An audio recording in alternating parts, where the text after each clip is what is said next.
Welcome to RockSim Live. I'm Tim Van Milligan. I'm your host today. I'm back from my trip to the National Sport Launch in Alamosa, Colorado, which was last Friday. Michelle filled in for us here, and I'm so grateful that she does that. She's a pretty good RockSim expert, as you can tell, right? And thank you, Michelle, for filling in. It's so nice to be able to go away and still have all the customers covered so they can have their questions answered. So we're going to talk about RockSim today. That's our topic here. We are also going to give away a poster today. The poster today is the Peregrine. And you can see what it looks like. And we'll do that sometime in the broadcast here. Over here, I have a Peregrine. So you can see how big this rocket is. It's a nice size rocket. We recommend the Peregrine for those people that want to experiment with dual deployment, but already have a level 1 certification. If you just want to get a level 1 certification, we recommend a simple rocket without dual deployment.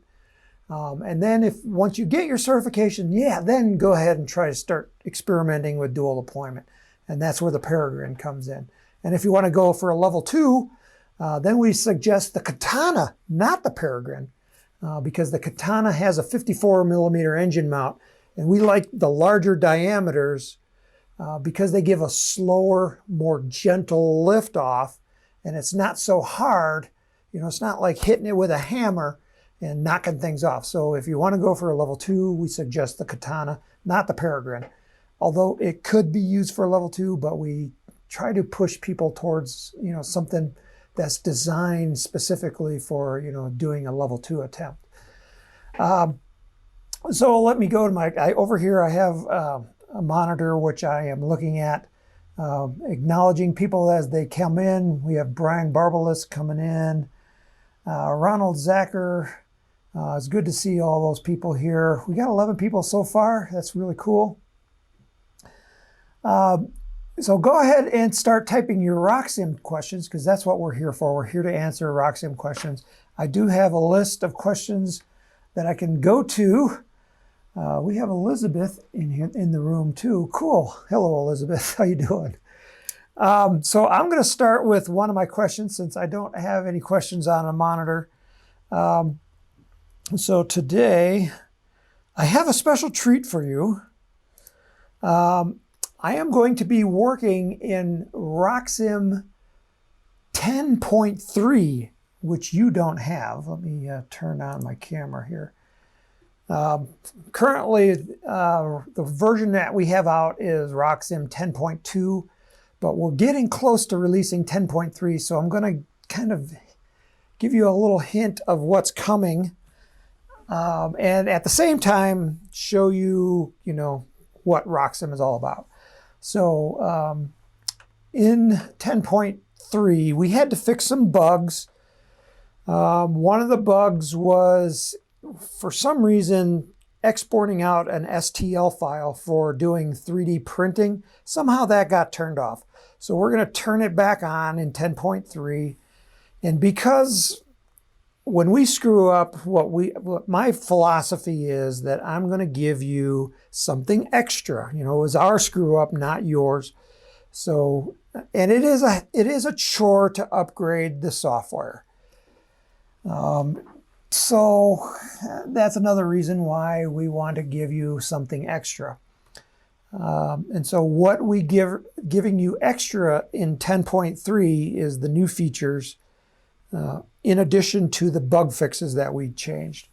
So one of the new features, and this one you're going to notice right away, is when you come to the parts tree in RockSim and you click on a part, it's going to isolate the part down here in the drawings.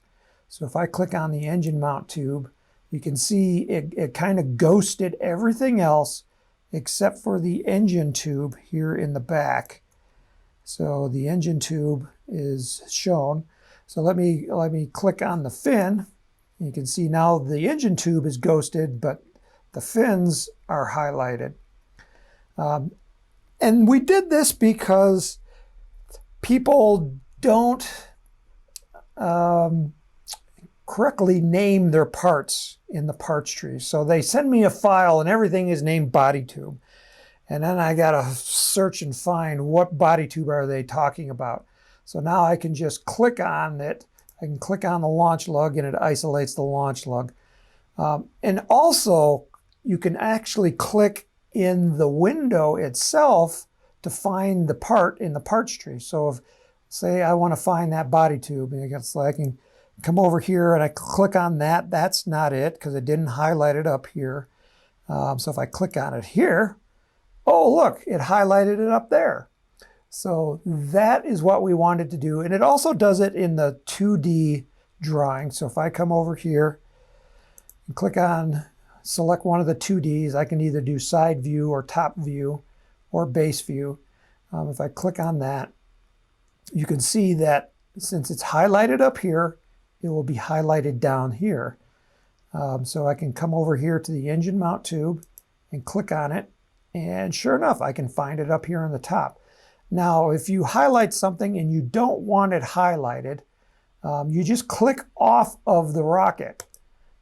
And so then it unhighlights everything. And it does the same thing in 3D. So if I'm in 3D, and if I just click off the rocket, it will unhighlight and just focus on the rocket itself. So again, I'll do that again for you. I'll click on the nose cone. It highlights the nose cone and it highlights it up here. And then if I click off of it, and I've got to be down here in the view. I can't be up here because if I'm up here, it's going to highlight, it's going to refocus the attention back on what I just clicked on. So I clicked on the launch lug. So if I want to make sure the rocket is all visible, I just click, I got to click into the drawing down here and then click off of the rocket. So it's going to get a little bit, some time to get used to this. It's like, I got to remember, what I'm clicking on. The other big change that we made in, well, actually, there was another one over here in the 2D view. If I go to 2D view, you'll notice there'll be some new buttons here. The plus and the minus to zoom in and zoom out. Before, to zoom in, and I talked about this a lot in the past, is that to zoom in, you would do a right click with your mouse, and this still works in version 10.3. So you right click with your mouse and it will bring up this little menu that says zoom in, zoom out, and zoom original. And it does the same thing as these buttons over here, the magnifying glasses. You can zoom in, I can zoom original. Oops, zoom original. Oh, that didn't work. Got to fix that before we release it. So, so the magnifying glass. Additionally, those people that have a scroll wheel on their mouse, they could just use their scroll wheel and zoom in. And you can click and drag and zoom in and zoom out with your scroll wheel. So it's a lot faster to, get that view that you want. Another new feature is, like I was going to tell you about, is on the custom fins. If you go to custom fins, you can see I clicked on it, so it highlighted it. So let me click off of that and then click up here on the edit button. So let's go edit this. So this screen, we've been playing around with this screen because people seem to be having issues with the buttons down here. And also on the plan points, because this is the feature that everybody likes, is our plan point editor. Let me see if I got this as big as I can go, and you can still see it. Because people want to be able to have a big view down here and a big view up here. So before we changed it so you can make this view bigger by expanding it. You can see that this up here is getting bigger as I make this one down here smaller. So you can kind of get them into the size that you want. And I can also make it bigger over here by dragging this way. And I think that was available in 10.2. But what's new in 10.2 or 10.3 is You can now zoom in and out of this window, again, with the scroll wheel on your mouse. And you can also click and drag it around. Instead of grabbing the slider bars here on the bottom, I can just click and drag. You can see I can move things around much easier. And in the past, if you wanted to add a point to the fin, so if I want to add another point on the fin, I come over here and click. But if you wanted to add a point up here off the top of the screen, so if I wanted to drag this point, watch how it happens when I drag. It just reduces the size of the image so that I can move that point around much easier. So we've been working on this screen, trying to make it more user-friendly, so make it quicker for you to design your rockets. So that is another big new feature in version 10.3. Cancel. I'm not going to save my changes. But speaking of which, one of the first questions that I got that I wanted to answer was how to do through the wall fins. And this comes from Steve Arthur. So Steve, if you're watching, this is through the wall fins. We got some questions coming in here on our chat. Elizabeth asked, could you review motor selection, please? Okay, we'll do that. And then Chris asks, is there any advantage to making a design based on a certain engine mount? Maybe we'll talk about that when we talk about doing the motor selection. But first I wanted to talk about doing through the wall fins. I should have stayed in the custom fin editor. So what through the wall fins are is you're creating a tab on the base of the fin, and then you're going to cut a slot in the body tube, and the fin is going to go through the wall. And what that does is it gives you more gluing surface. And so that makes a stronger fin. So if you want a stronger fin, the very first thing you should do is probably through the wall fin tabs. So we can do that in RockSim. So I'm going to go and edit my fin. So first, I don't want this highlighted here. So I'm going to unhighlight it, and then I'm just going to come here to the edit button. It's still selected here, so I'm just going to hit edit. Because if I wouldn't have done that, this would be all in a very fat line, and it just makes it a little harder to see. So the first thing I want to do is make this image as big as I can, and that's as big as I can make it on the screen. So now I got to zoom in, and again, I'm using my scroll wheel on the mouse, but you can also use the new magnifying glass over here if you want. You can click and drag. Okay, so here's the fin, and what I'm going to do is I want to add a tab. And I want the tab to go between the centering rings on the engine mount. Because now if they just nest inside, I get even more gluing surface area on that tab, and that makes it even stronger. So that's the advantage of putting it right between the centering rings. So I'm going to come over here on the fin, and I'm going to go to TTW at the top, and that stands for through the wall fin mount. So I'm going to click on that. And what I'm going to do is to draw the tab right here. But the first thing we need is the tab depth. How far down is it to the engine mount tube right there? So I'm going to let RockSim calculate that for me. And I'm going to just click on this button that says calculate the fin tab depth for me. And when you click on it, nothing's going to happen that you're going to notice in the drawing. But I'm going to click on it. And now I'm going to go here to tab length, and now I'm going to adjust that. Oh, it didn't. Let me click on this tab depth one more time. There we go. So it calculated the tab depth at 0.4505 inches, and then it drew my fin tab, and I made my tab length 7.125 inches. So that's way too long because it's coming out the back of the rocket. So I'm going to shorten that up. But I want it to go right here between these two centering rings. So that is the tab offset. So I'm just going to grab the slider bar right here, and I'm just going to slide it backwards. And what I'm looking at is this front edge right there, because I want that front edge right here. So I'm just going to drag it along, and it's getting a little jumpy right here. So let me zoom in so you can see what's going on. And now I need, I'm going to click on the button right here. And now I'm going to use the arrow keys on my keypad on my computer.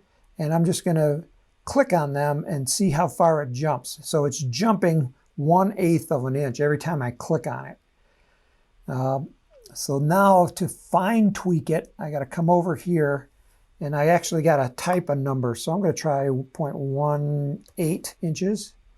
Oh, that's like really close. I zoom in a little bit more.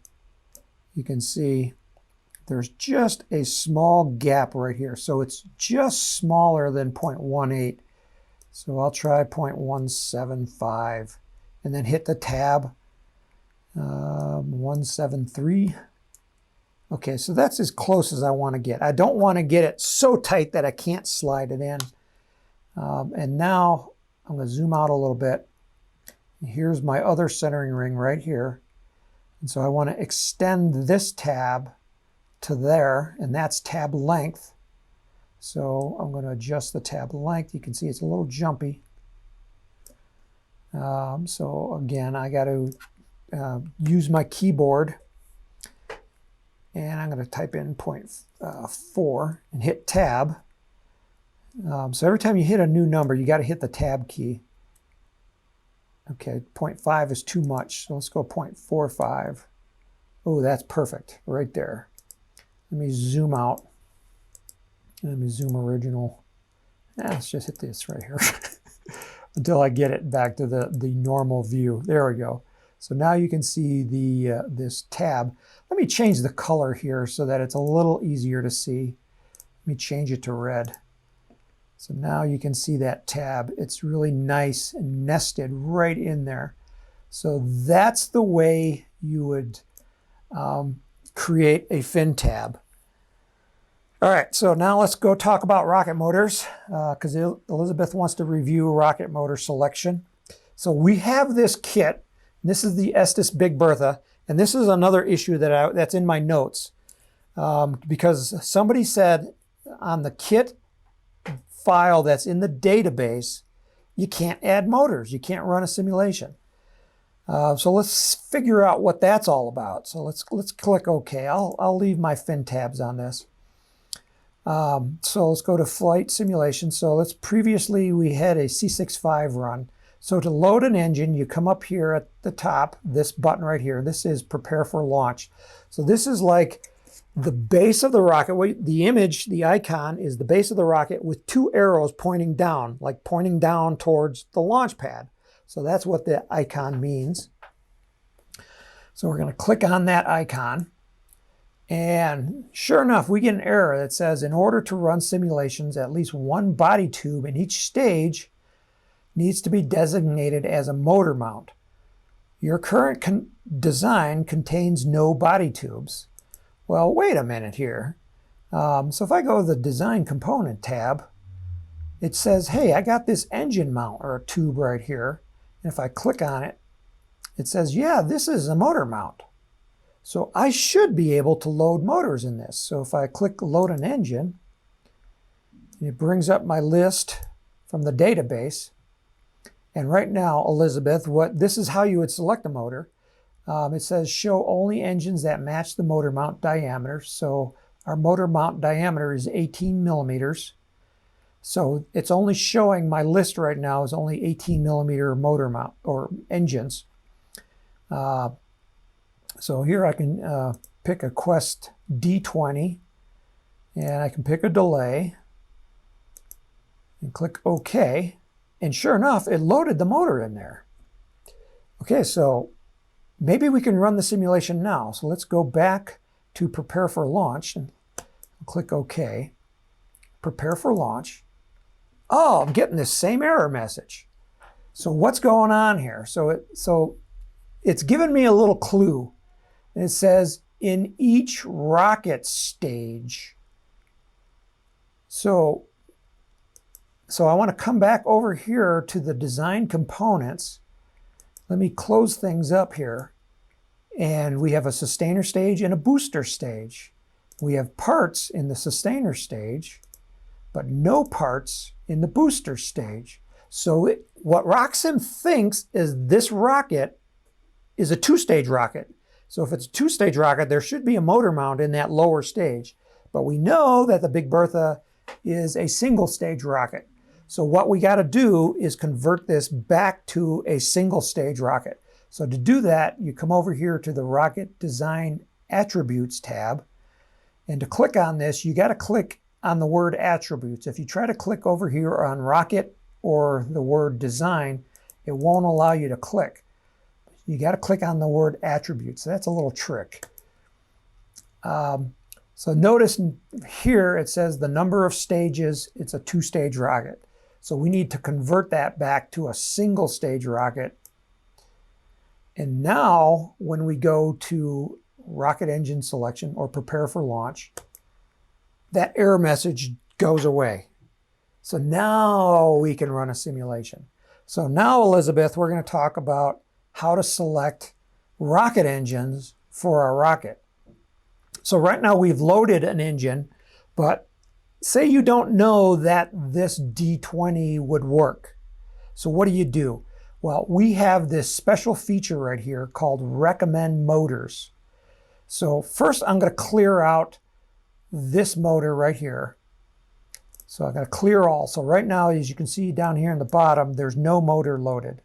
And you can see here in this base view up here, there's no motor loaded. It's highlighting the engine mount tube, but there's no motor that's loaded in it. And the reason I cleared it out is I wanted to show you that you can do this process of recommending motors without anything installed. So you can load a motor and run recommended motors, or you can start out with a clean slate with nothing installed and pick the recommended motors. So here I'm going to click on recommended motors, and it brings up this window right here. And it's telling me that there are some recommended launch conditions.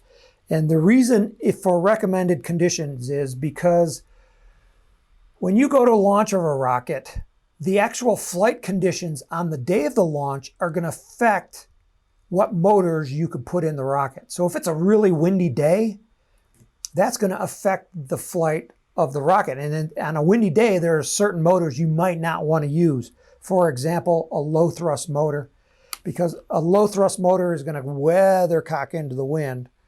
And that might not be safe on a windy day.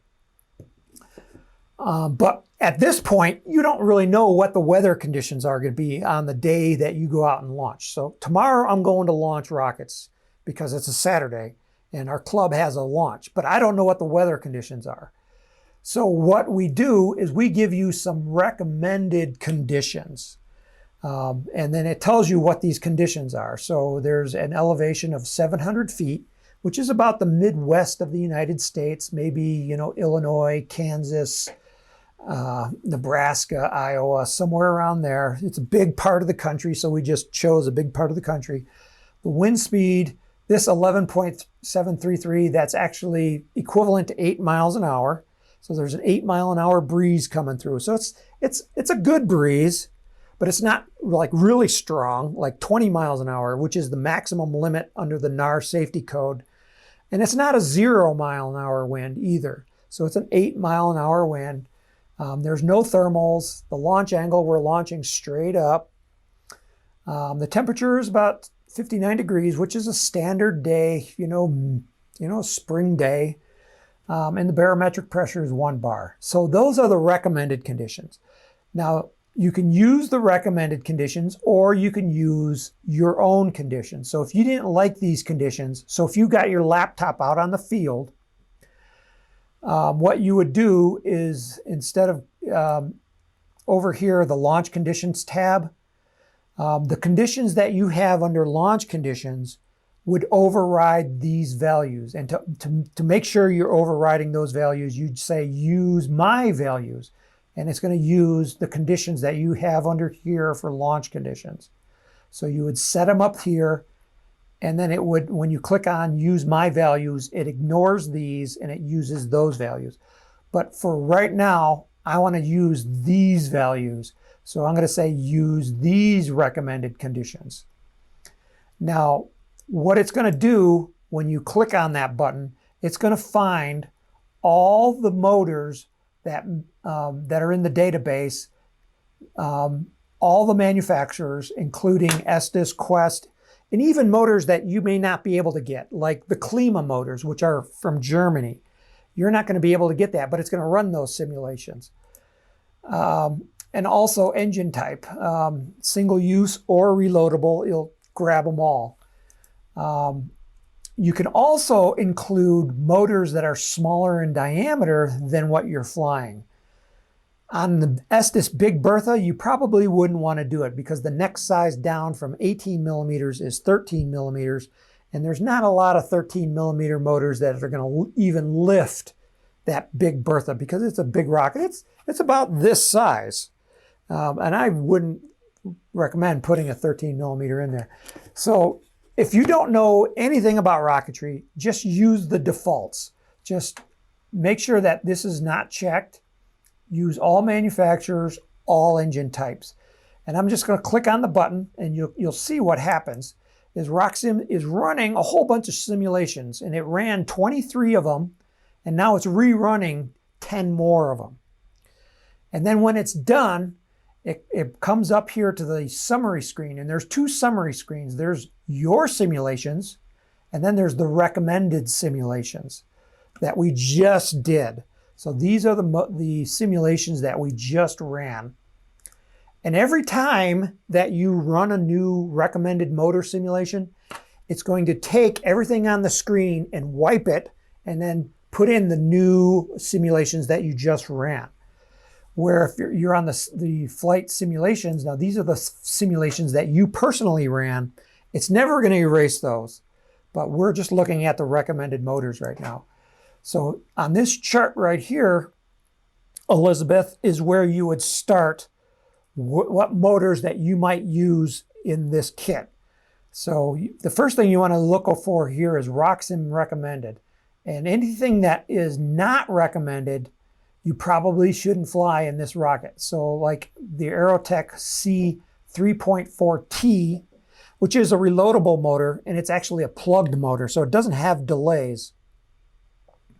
Is that right? Yeah, that's a plug motor, because that's a glider motor.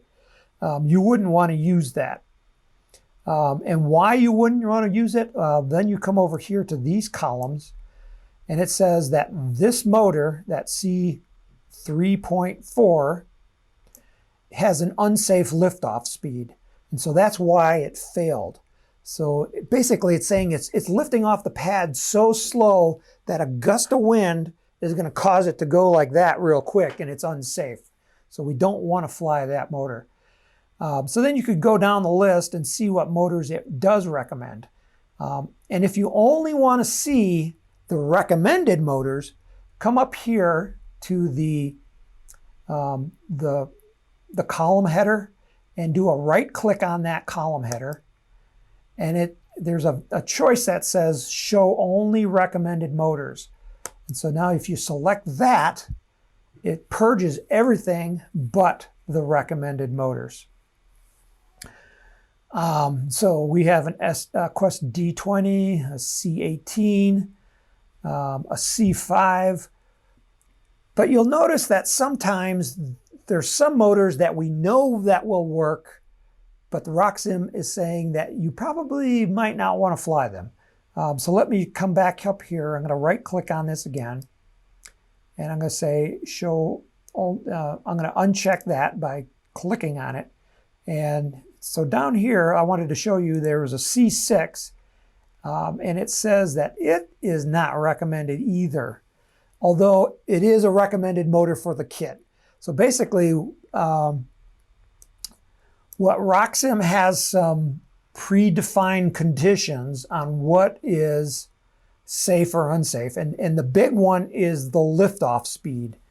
So RockSim What we recommend for motors is a liftoff speed of about 30 miles an hour. So by the time the rocket leaves the launch pad, it should be going 30 miles an hour, because based on the history of model rocketry, which goes back all the way to 1958, when G. Harry Stein and Orville Carlisle, created the industry, going all the way back then, we know that if a rocket leaves the pad going at least 30 miles an hour, it's safe. But there are situations that rockets can take off slower than that and still be safe. So that is why RockSim kicked it out. So let me load this engine right here. So hopefully that gives you an idea of what's going on. So I'm going to load this engine. So I'm going to right click on it. I'm going to say load engine, because I want to see what this flight actually looks like. So it loaded the engine back here. Then I'm going to go prepare for launch. This is the fast way. This is the way that I do things. I load engines right from the summary screen. So it loaded the Estes C6-3. And I'm going to change that delay to a long delay, because when I always run a simulation, I always like to start with the longest delay and then back down from that. So I'm going to choose the long delay. And I want to go to flight events and see when my parachute comes out, and it's at maximum ejection delay. Simulation controls, I always just leave that one alone. Starting state, I have a 60-inch long launch rod, which is not typical for a small launch pad. A small launch pad is a 36-inch launch rod.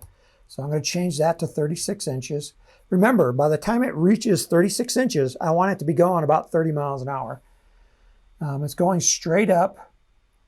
Under my launch conditions, these are my, I wanted to match those recommended conditions. So the altitude was 700 feet. My wind conditions, I'm going to do a custom speed range, because I want a constant 8-mile-an-hour wind here. So I'm going to change the low wind speed to 8 miles an hour. And I'm also going to change my upper high wind speed to 8 miles an hour. So what this does is because wind in real life varies. It'll start out slow and it picks up, and as it's moving through. So your current conditions might be 3-mile-an-hour wind, and all of a sudden a gust comes in. So then you jump from 3 miles to 8 miles. So to get a constant wind, we set both the low wind speed and the high wind speed to the same number. And then the wind turbulence also set that to constant speed. Let's go and click the flight profile. And let's see what that launch looks like. So it ran the simulation, and now it brings up my 2D flight profile.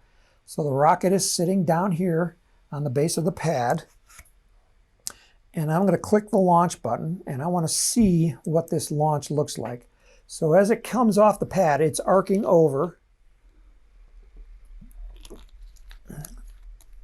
It arcs over, and now the parachute comes out, and it's going to drift down to the ground.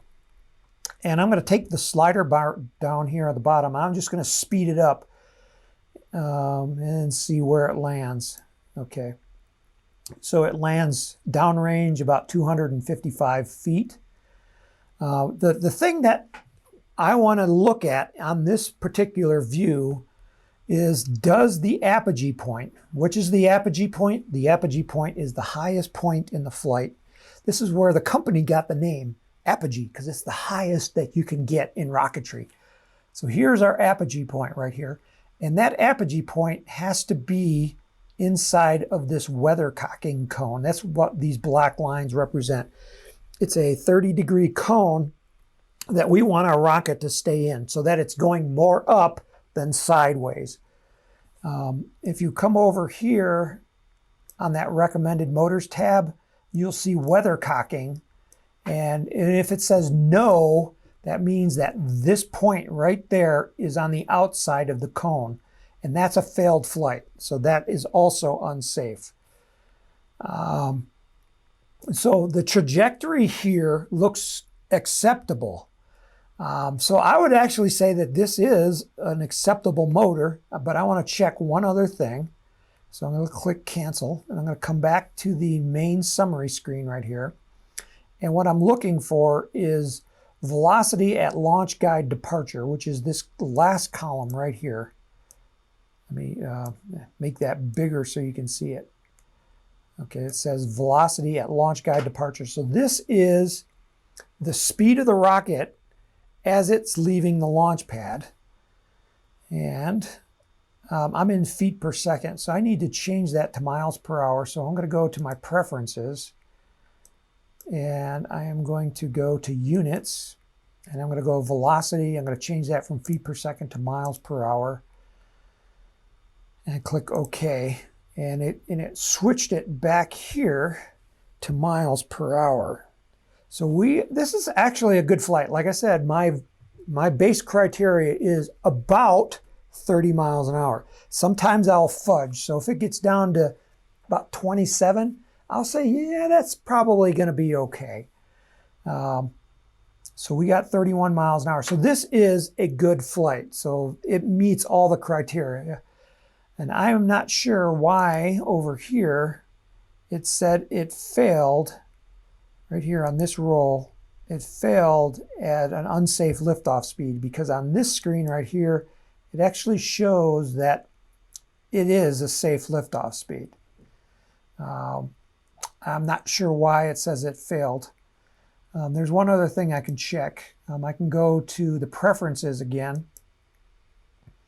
Under the miscellaneous tab, nope, it's not there. 3D rendering, no. 2D, no. Units, no. Summary, no. Settings. Oh, okay, so right here, minimum, under the settings tab, minimum velocity for stable flight is, rounded up, it's 29.999, which is about 30 miles per hour. So that's where that number comes from here under the recommended motors tab. So if you wanted to fudge it, I could fudge it all the way down as low as I wanted. But then you got to say, is that really true? Is the rocket really going to take off safe? So you got to watch out playing with that number, because we know from historical data that if your rocket hits about 30 miles an hour, it's going to be safe. So that's kind of why this number is hidden, and it's hard to get to, because we don't really want people to play with this number, because they could actually make it appear that the rocket is safe in RockSim, but in real life it might not be safe. Okay, so hopefully, Elizabeth, let me know if that answered your question. Okay, so Chris Schaefer had a question. Is there an advantage to making a design based on engine mount? And the answer is it depends. I hate using that, because it's such a gray answer, and it doesn't tell you much. But you can design a rocket around a specific motor. Normally, you designing it around a motor diameter or motor mount size. I can think of one specific reason to design it around a specific motor, and that might be if you wanted to go for an altitude attempt, meaning I want to set an altitude record with a specific rocket. So basically you would design it around a specific motor size. And then you're limited to that size. And usually it's a minimum diameter rocket. So if I wanted to get an F engine altitude record, I would design the rocket around the Apogee F10 rocket motor, because the F10 is a long burn motor, and long burn motors have lower thrust. And to go for an altitude, you want a low thrust motor, because drag is what you need to minimize. And drag is proportional to the square of the velocity of the rocket. So if we double velocity, so if we go fast, our drag doesn't double twice. It doesn't go up twice. It goes up 4 times. So you double velocity and it goes up 4 times because it is a square. So we want to keep velocity low so that when you go faster, it doesn't square velocity. You want to keep that velocity as low as possible so your drag is low. And if your drag is low, then you will fly higher. But for a normal rocket, like this rocket right here, this Big Bertha, you could design it around a 24 millimeter. And the advantage of going 24 millimeters is now we have more motor choices. So if I come up here to Rocket Design Components and I go to my Motor Mount tab, edit this, and I go to the database. So I'm going to be changing this motor size right here. So if I go to the database, choose from database, and I select a 24 millimeter diameter engine mount. So if I choose 24 millimeter, click OK. So now we got this really long tube right here. So I'm going to shorten that up, making it shorter, making it shorter. Okay, right now it's 3 inches. And it is a motor tube. Something is missing here.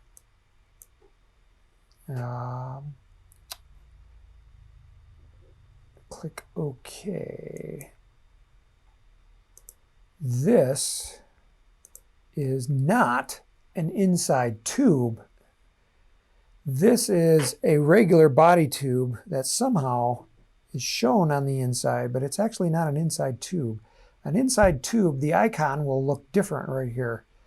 So if I highlight this body tube right here and I put inside tube, and I select the 24 millimeter motor mount, click OK. You see there's one other, see what I was looking for was this location selector right here, because I want to select it from the base of the owning part. Now I want to change the length, and if I make it 3 inches, it will be right here flush with the base of the owning part, which is this tube right here. So let me make this 3 inches. Let's make it longer than that. Let's actually make it 4 inches. And then the location, actually want to move it to outside of the tube because I want my engine mount tube to hang out the back. See, like on this rocket, it's flush, but I like to hang them out the back just for my engine hook so I can slide the engine in a little easier if it's hanging out.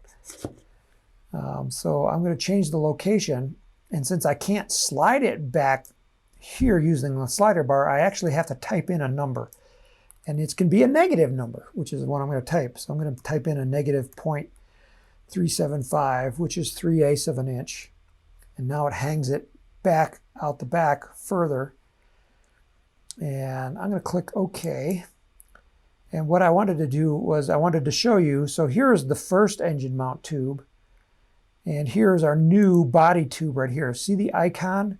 That it looks different from this icon right here. So that's what's telling me that this is an inside tube and this is a regular tube. So this one actually shouldn't be there. So I'm going to delete it. So I'm going to come up here and hit delete. And it's going to ask me, well, do I really want to delete? And I'm going to say yes. So now I have my real engine mount tube right here. And it calls it body tube. And I want to rename it to engine mount tube. And I'm going to say this is a motor mount tube, and it's going to say it's got 24 millimeter motors in it. I'm going to click OK. And I want to check my centering rings because the centering rings were for an 18 millimeter tube previously. So I'm going to double click on these centering rings, and I want to, yes, this did automatically adjust to the outside diameter of that 24 millimeter tube, because a 24 millimeter tube is 0.98. In actuality, it's 0.975. So the inside diameter did adjust. That's good. Let me check this other one. This one also adjusted, so that's good. So if I wanted to go print out my centering rings, now they're 24 millimeter holes on the inside.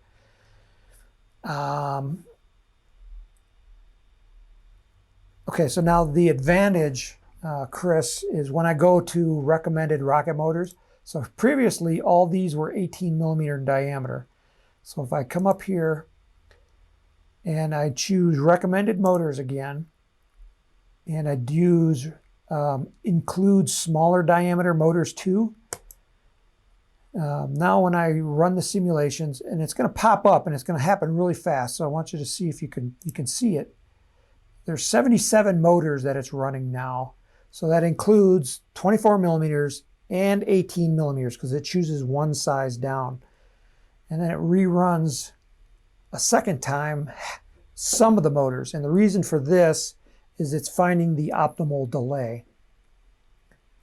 When it finds the optimal delay, it has to actually run the simulations as it comes over the top, and it has to run them all the way back down to the ground.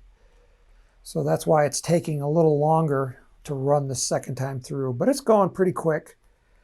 And it's going to take another 30 seconds here.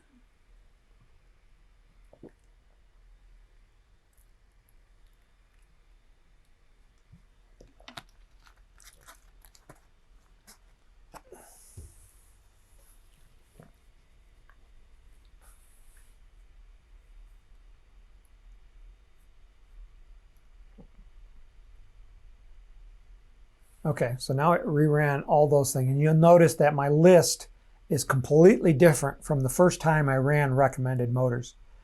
But my flight simulation list, nothing's changed there.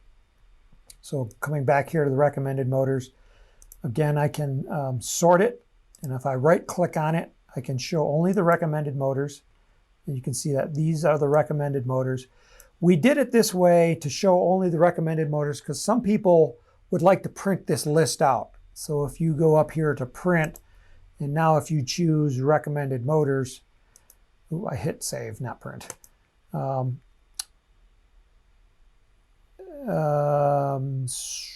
See, right down here it says recommended motors table. I can print that out, uncheck everything else. And I'll click only the selected ones, and I don't need the rocket drawings, and I don't need the parts list. So if I go to print this out, let's see what happens. I'm going to print it to nothing to print. Let me try that again. Let's try all simulations. Click OK. Nothing to print. I know there's something to print. I'm going to have to look into that. See, this is our beta version, so we'll have to check that out, why it's not saying that there's anything to print. I got rocket information checked. Uncheck that. Flight simulations table. Let's try both of those. Simulation summary. Click OK. Nothing to print. I know there's something to print. We're going to have to fix that before we release that. Okay, let me see if there's any other questions here.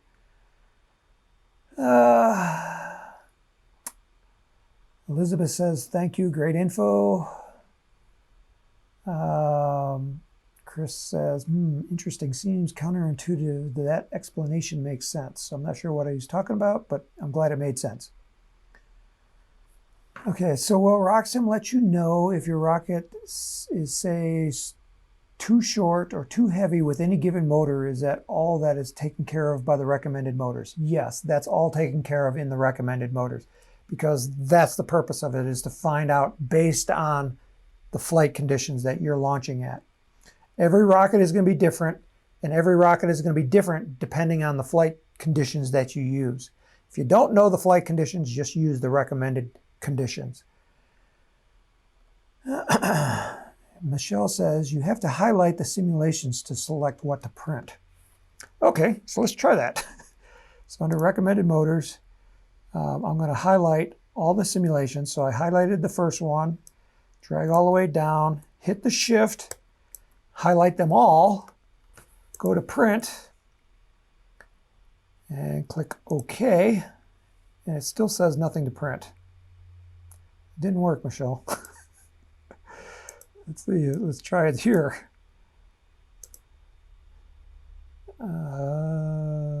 Let's Selected simulations, nothing to print. Still not working. Can you show, Joe Noble says, can you show the export as STL? Okay, so in the current version, 10.2, it doesn't work. But in 10.3, it does work. So say I wanted to print out a nose cone. So I go to my nose cone right up here, highlight it. Let's open that up. And you'll see down here it says Export Template. So you're going to click on that. And it's going to ask you where you want to save and what format you want to save. So I'm going to save as an STL. Right now, I'm just going to throw it on my desktop. I'm going to say Big Bertha Nose Cone. I'll just leave the name and hit save. And it's going to bring up one more screen and it's going to ask you what resolution you want. And you have 4 different resolutions based on the number of faces on the nose cone. So what does that mean? So let me do it as a low resolution first. And I'll click OK. And it exported it out and it put it on my desktop. And I'm going to do it one more time. I'm going to export it. This time I'm going to do it as a high resolution. So I'm going to change the name here to high resolution. Make sure it's STL. I want to put it on the desktop. Click Save, and this time I'm going to put very high resolution. I'm going to click OK. And it exported it out, so that's good. So now I'm going to go to my desktop. So this brings up my desktop right here. Okay, and it shows me 2 files on the desktop. What I want you to look at is the first one was low resolution, and then this one was high resolution. So look at the file size. So the low resolution was 34 kilobytes. The high resolution was 7.3 megabytes. So that's a huge file. So what does that look like? On the Mac, one of the cool features on the Mac is you can actually look at an STL file right in the Finder, and you can just click this button as View in Gallery. So if I view it in Gallery, so here is the high resolution part. You can see it is a 3D object, and it's nice and smooth, as you can see. And so this is what it would look like if you printed it out. The next one over next to it is the low resolution. So let me click on that and bring what that one looks up. You can see that that nose cone doesn't look similar to the previous one because the number of faces on the nose cone has been reduced so that the file size is smaller. And so that's what it means when you can choose the resolution when you're exporting out your STL file, Joe. So here again was the high resolution. And then here is the low resolution.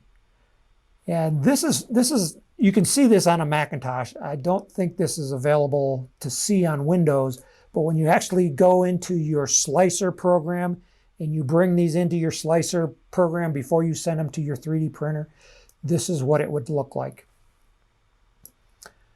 Okay, so that should answer Joe's question. And basically, Joe, you can export out pretty much any component. You can do nose cones, transitions, fins.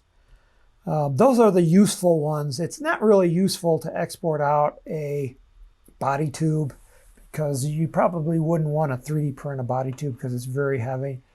Not unless you didn't have access to the correct size body tube. So let me go back here. We're running low on time. There was one other question that I didn't get to today, and that was from Rick DeFossis. Is there a way, no, I answered that one. Is there a way to set the default recommended conditions? Let me go back to Roxanne. Oops, wrong Roxanne. This is version 10.2.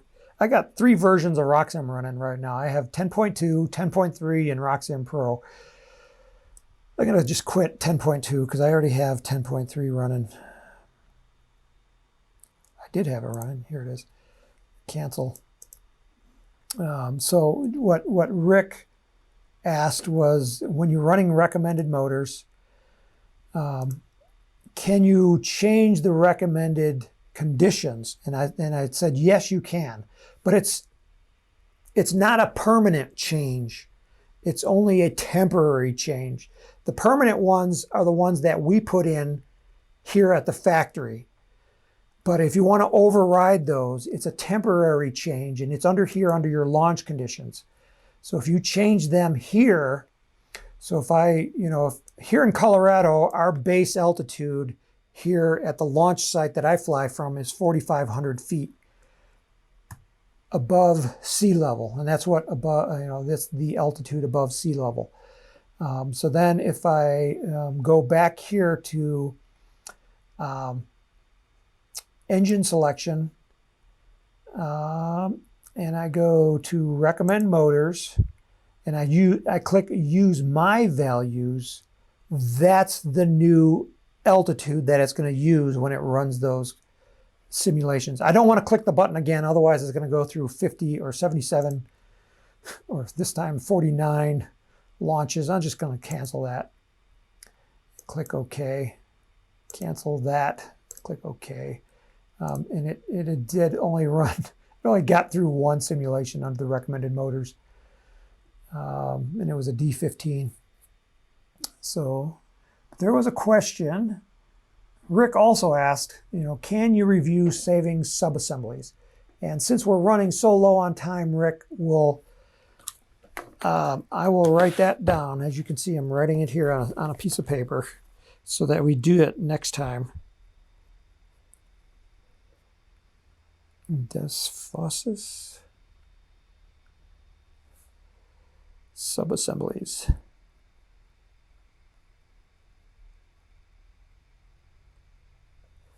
Okay, so we'll cover that one next time. And I also had some other questions that I didn't get to. We had a question from Ron Kaminsky on airfoiling fins. And he also asked about what would happen if you had something big and heavy off to one side on your rocket. Maybe like a big old heavy camera hanging on the side, or maybe inside of an eBay, you had heavy batteries that were up against one side of the wall. I didn't get to that question either, Ron, so we'll try to pick up that one next time. We're going to give away a poster today. The poster is of the Peregrine. I have to reach way down to get it. So here's the Peregrine poster. We're going to give that away. And instead of asking you to submit this time or, to check in, I'm going to grab the 3rd question that's on the list. So I'm going to go over here to the list and I'm going to look for the 3rd question, because the questions are the important part here. Elizabeth had number 1. She said, could you review motor selection?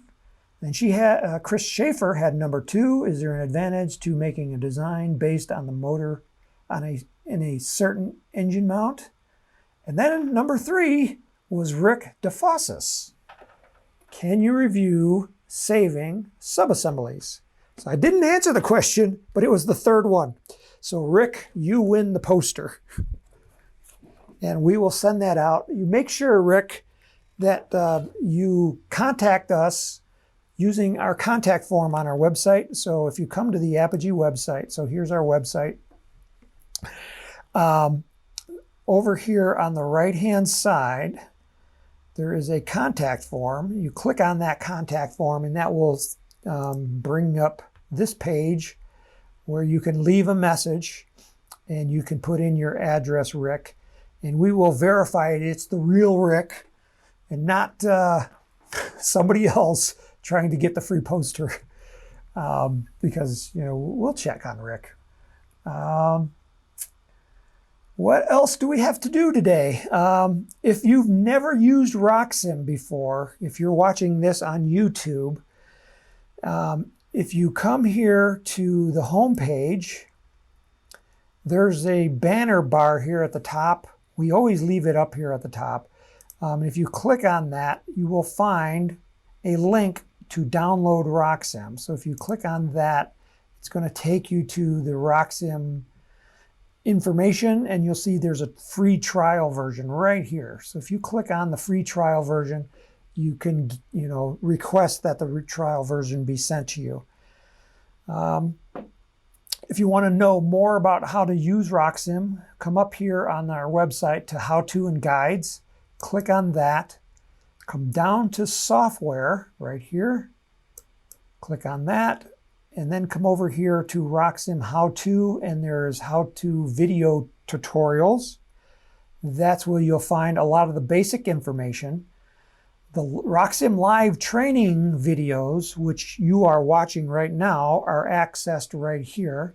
So under RockSim live training, that's our training page. This is where we archive them. We are on episode number 21 right now. So currently it only shows through episode number 20 because we haven't posted this on our website yet.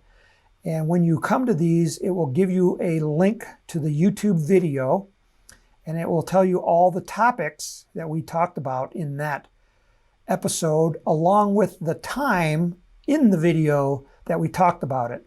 So if you come down here to say, getting your rocket to fly straight, it's at 30 minutes and 8 seconds. So then you would go to the YouTube video and then just move the slider bar along to 30 minutes and 8 seconds. So we are at our allotted time. So I really appreciate everybody coming.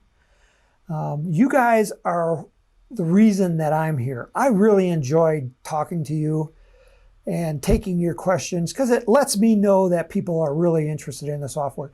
And then we get a lot of people that watch this on YouTube, watching the archived version. And if you're watching on YouTube, go ahead and put a comment down there saying, hey, Tim, I watched. And also hit the subscribe button and then the notification bell. And when you do those two things, hit the subscribe and the notification bell, you will get an email alert from Google, from YouTube, announcing any of our new videos. So that's how you can watch them first. And when people watch them first, they do funny things. They'll always say, first, which is really cool. That lets me know that that was the first person that actually watched the video. And it's bragging rights, that saying, hey, I did it first. Because being number one is cool. Again, my name is Tim Van Milligan. You're watching the RockSim Live. I really appreciate you coming. And I've got to end the video now. So I'm looking for the button over here on my screen to end the video. So until the next time, may all your rockets fly straight and true. So we're ending this. So go out and launch in 3, 2, 1, launch.